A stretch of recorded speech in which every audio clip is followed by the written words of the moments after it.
The keys felt heavy in my hand as I stood in front of what should have been our dream house. 3 years of planning, every detail, the exposed wooden beams, the wraparound porch, where we talked about growing old together, handpicked by us. Now, it belonged to Amber, David's 23-year-old mistress, sold for less than the price of a coffee. My name is Rebecca Mitchell, and at 35, I never expected to be starting over. But here I was, watching my husband of 12 years pack his bags, a smug smile plastered across his face. He thought he'd won. "You can't do this," I said, keeping my voice steady. "We built this house together." David barely glanced up. "Actually, I built it. My name's on all the paperwork, remember? You were too busy with your law practice to deal with the tedious details." He was right about one thing. I had trusted him completely to oversee the construction while I focused on my career as a real estate attorney. The irony wasn't lost on me. "So you just gave it to her for $1? I asked, watching his reaction carefully. His smirk widened. "It's a perfectly legal transaction, Becca. You should know that better than anyone. $1 is valid consideration for a property transfer. The deed's already recorded. There's nothing you can do about it." David wasn't as clever as he thought he was, because I had already found the document, buried in a stack of construction paperwork, hidden beneath invoices and permit filings. I took a deep breath. "You're right," I said softly. "The deed is recorded. Every single page of it." Something in my tone made him pause. His confidence wavered for the first time. "What's that supposed to mean?" I turned toward the door, letting a small smile tug at my lips. "Nothing. I just hope you and Amber read the fine print before you get too comfortable." "What fine print?" he called after me, but I was already walking away. Let him figure it out on his own. 2 weeks earlier, I had been working late at my law firm when a colleague stopped by my office, looking hesitant. "Rebecca," she said, shifting uncomfortably, "I think there's something you should see." She handed me a property transfer document, the deed to my dream house, transferred from David to Amber Collins. For $1. The date? 3 days earlier. I sat there, staring at the paper, feeling like the ground had been ripped from beneath me. 12 years together. And this was how he ended it? Shock turned into something else. Determination. David thought he could outmaneuver me in my own field? He was about to learn a painful lesson. For the next 2 days, I dug through every document related to the house's construction. David had insisted on handling all the paperwork, his way of keeping things simple, and I had let him. But what I found changed everything. The deed contained a special provision, a clause David had either missed or never bothered to read. It was common in custom-built homes in our area. If the property was sold for less than market value within the first 5 years, the county assessor's office would trigger an automatic tax reassessment. But this wasn't just any review. The clause specified that in such cases, the property would be reassessed at full market value, and any difference between the sale price and assessed value would be subject to an immediate tax bill payable by the seller. Our house was worth $2.8 million. David had sold it for $1. The tax bill would be astronomical, and it would fall entirely on him. The best part? The clause was buried in the deed restrictions, which transferred with the property. There was no way to undo it without my signature. I smiled, remembering the way his smirk faltered when I mentioned the fine print. He'd figure it out soon enough, probably when the county assessor's office contacted him about his impending tax bill. My phone buzzed. A text from David. "What did you do?" I ignored it, because I wasn't done yet. In my search, I found something even better. A bank statement. Transfers from our joint account to a separate account in David's name. He had been moving money gradually, preparing for his exit, but he made one crucial mistake. David had used our joint account to pay for the house's construction. Every single transaction was traced back to our marital assets. And in our state, that meant I had a legal claim to half its value. Another text. "Answer me, Rebecca. What fine print?" I set my phone aside and pulled up the county assessor's website. Right on schedule, there it was. A notice of reassessment. David would be receiving his official tax bill any moment now. My phone started ringing. David's name flashed on the screen. I let it go to voicemail. Let him sweat. I spent the rest of the afternoon preparing documents. A claim for division of marital assets. A petition for an emergency injunction to prevent further property transfers. And a detailed accounting of every penny spent on the house's construction. By the time I left the office, I had 7 missed calls from David and a dozen increasingly frantic texts. The last one made me smile. "You knew about this. You knew this would happen." I did. And there wasn't a damn thing he could do to stop it. Of course I knew. I was a real estate attorney specializing in property transfers and tax law. Did David really think I wouldn't find a way to protect myself? I drove home to our apartment, the one I had insisted on keeping even after the house was finished, much to David's annoyance. He'd wanted to sell it immediately, but something had held me back. Maybe some part of me had sensed what was coming. As I parked, I saw David's car in the visitor spot. He was waiting by the entrance, pacing back and forth, his earlier smugness replaced by barely contained panic. "Do you have any idea what you've done?" he demanded as I approached. "The tax bill, it's more than I make in 5 years." I keyed in the entry code, ignoring him. "That's unfortunate." "You have to help me fix this," he pleaded, following me inside. "You can release the deed restriction. Please, Becca. I'll lose everything." I turned to face him, taking in his desperate expression. The man I had loved for 12 years, the man who had betrayed me in every way possible, was now asking for my help. "You already lost everything," I said quietly. "You lost it the moment you decided to give our dream house to your girlfriend. The tax bill is just the consequence of your choices." His jaw tightened. "I'll contest it. I'll say I didn't know about the clause." I laughed. "Go ahead, you signed the deed. You're a businessman, David. Everyone will expect you to have read and understood the documents you signed. But please, by all means, tell a judge you transferred a $2.8 million property for $1 without reading the deed restrictions. I'm sure that will go over well." The colour drained from his face as the reality of his situation sank in. "What do you want?" he asked. "Want?" I repeated. "I don't want anything from you. You made your choice. Now you get to live with it." I unlocked my apartment door and stepped inside, leaving him standing in the hallway. Through the door, I heard him call out, "What about Amber? She can't afford the property taxes either." "Then I guess she'll have to sell," I replied. "Hope she gets more than $1 for it." I closed the door on his protests and leaned against it, my heart pounding. The first phase of my plan was in motion. David had just discovered the tax implications of his impulsive decision, but he had no idea what was coming next. Tomorrow, he'd be served with my petition for division of marital assets. The day after that, he'd learn about the emergency injunction preventing any further property transfers.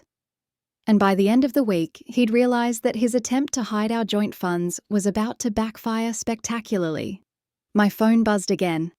Another text from David. "We can work this out, please. I made a mistake." I set my phone to silent and poured myself a glass of wine. David was right about one thing. He had made a mistake. Several, in fact. But his biggest mistake was underestimating me. I sat down at my desk and pulled out the stack of documents. Every bank statement, construction receipt, and transfer record from our joint account told a story. A story of betrayal, yes, but also of carelessness. David had been so caught up in his affair with Amber that he'd gotten sloppy with the details. And details, as any good attorney knows, are everything. The next morning, I arrived at my office early. 3 manila envelopes sat on my desk. The serving papers for David, ready to be delivered. I checked my phone. 5 more missed calls and a string of increasingly desperate texts from him. "The county assessor called. The tax bill is $980,000. Please help me fix this. Amber's freaking out. She can't afford the property taxes. We can work something out at your price." I set my phone aside and focused on my computer screen. The county records showed that the deed transfer to Amber had been officially recorded. Perfect. Now she was legally responsible for the property taxes going forward, while David was still on the hook for the transfer tax bill. A knock at my door. "Rebecca, your 9 a.m. is here." I nodded, straightening my jacket. "Send him in." Marcus Chen, the forensic accountant I had hired, walked in carrying a thick folder. "You were right," he said without preamble. "The money trail is clear. Your husband didn't just use joint funds for the house. He's been systematically moving assets for months. He spread the documents across my desk: bank statements, transfer records, investment accounts. David had been planning this for longer than I'd realized. The good news," Marcus continued, "is that he's terrible at covering his tracks. Every transaction is documented. He used your joint account as a pass-through, probably thinking that would make it harder to trace. Instead, it gives us a perfect record." I smiled grimly. "How much total diverted assets?" "Just over 3.2 million, not including the house." The number hit me like a physical blow. $3.2 million.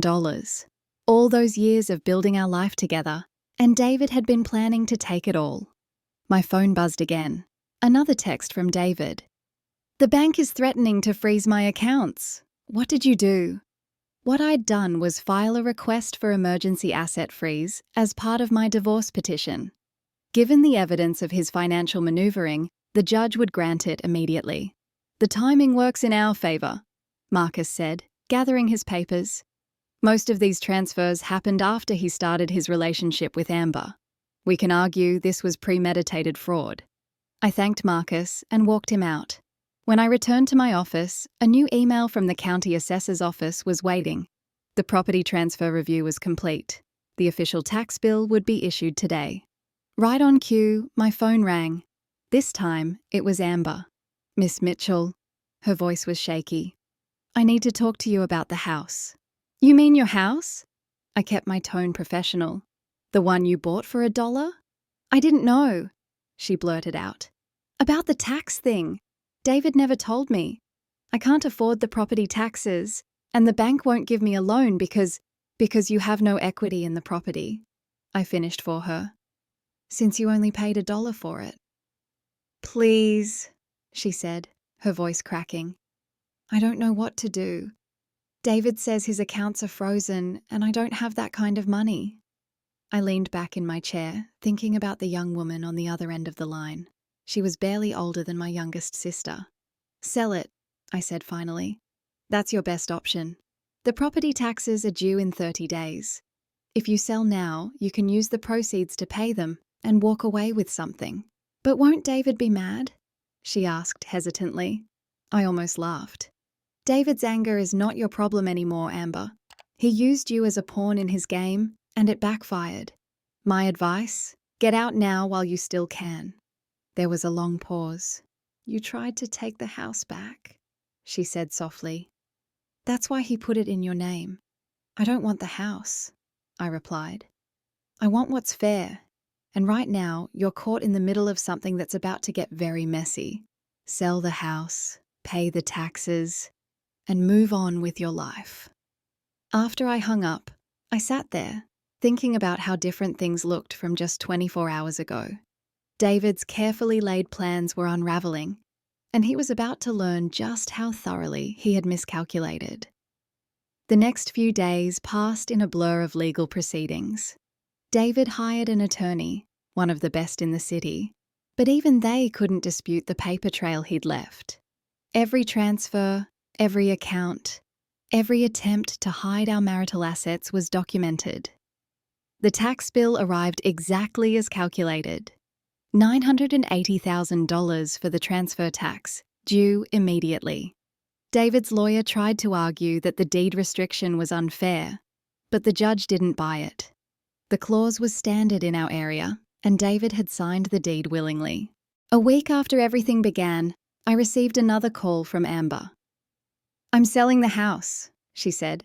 "I have a buyer willing to pay market value. I just wanted you to know." "That's a smart decision," I replied.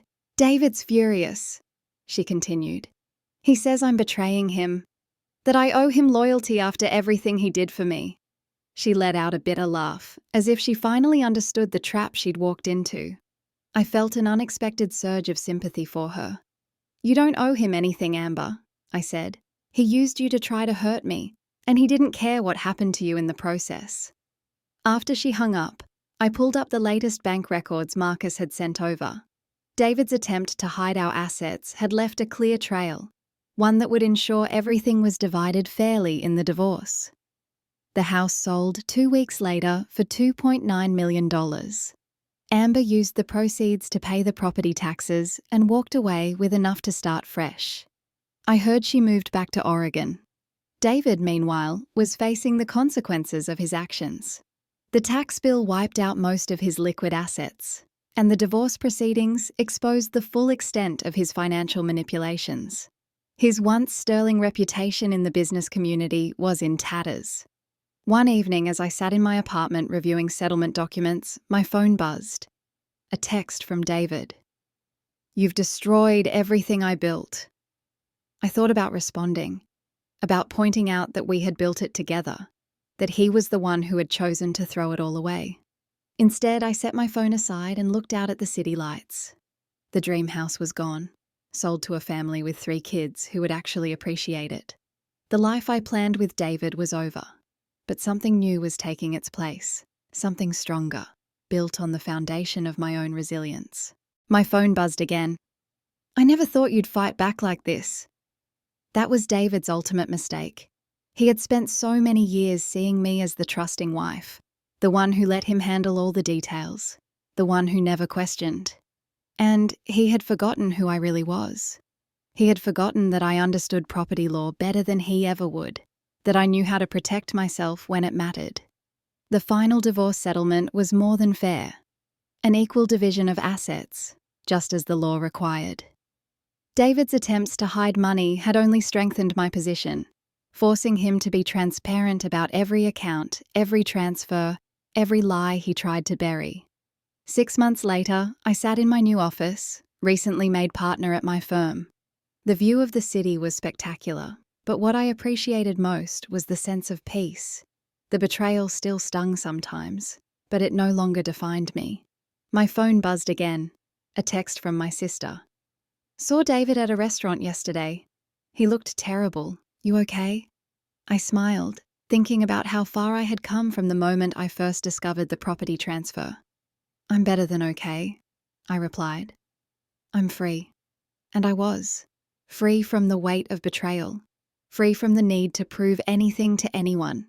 David had tried to take everything from me, but in the end, he had only succeeded in showing me my own strength. The dream house was gone, but I was still standing, and that, I realized, was worth more than any property deed.